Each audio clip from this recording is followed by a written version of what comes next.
کراچی کی کارساز روڈ کے بارے میں کئی کہانیاں مشہور ہیں، مگر ایک کہانی ایسی ہے جو آج بھی سننے والوں کے رونگٹے کھڑے کر دیتی ہے۔ مقامی لوگوں کا ماننا ہے کہ یہاں ایک پراسرار دلہن کی روح بھٹکتی ہے جو رات کے مسافروں کو اپنا شکار بناتی ہے۔ یہ واقعہ 1998 کی ایک تاریک اور سنسان رات کا ہے، جب نوجوان فراز جو ڈیفینس میں رہتا تھا اپنے دوست کی شادی سے رات گئے واپس آ رہا تھا۔ وہ عام طور پر مصروف رہنے والی کارساز روڈ پر تنہا گاڑی چلا رہا تھا۔ رات کے تقریباً 2 بجے کا وقت تھا اور سڑک پر ایک عجیب سی خاموشی طاری تھی۔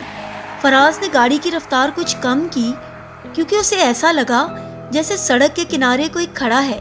جیسے ہی اس نے غور سے دیکھا، ایک سرخ جوڑے میں ملبوس دلہن سڑک کے بیچوں بیچ کھڑی تھی۔ اس کا چہرہ جھکا ہوا تھا اور بال بکھرے ہوئے تھے۔ فراز کے دل میں ایک لمحے کے لیے ہمدردی جاگی کہ شاید یہ کوئی مجبور عورت ہے جو کسی مصیبت میں ہے، مگر جیسے ہی اس نے گاڑی روکی اور باہر نکلنے کا سوچا، وہ دلہن آہستہ آہستہ اس کی طرف بڑھنے لگی۔ فراز کی نظریں جیسے ہی اس کے چہرے پر گئیں، وہ سکتے میں آ گیا۔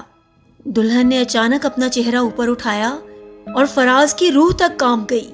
اس کا چہرہ جل چکا تھا، آنکھوں کی جگہ خالی سیاہ گڑھے تھے اور اس کے ہونٹوں سے خون بہہ رہا تھا۔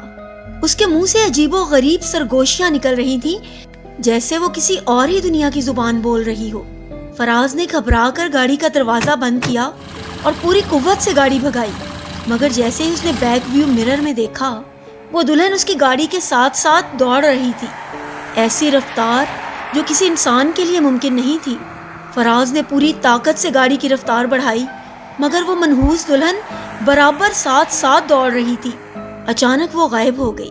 فراز نے سکون کا سانس لیا، مگر جیسے ہی اس نے سامنے دیکھا، وہی دلہن اچانک اس کے سامنے آ کھڑی ہوئی۔ بریک لگانے کی مہلت نہ ملی اور گاڑی ایک طرف الٹ گئی۔ فراز کی آنکھوں کے سامنے اندھیرا چھا گیا۔ جب صبح راہگیر وہاں پہنچے تو انہوں نے گاڑی کو سڑک کے کنارے الٹا پایا۔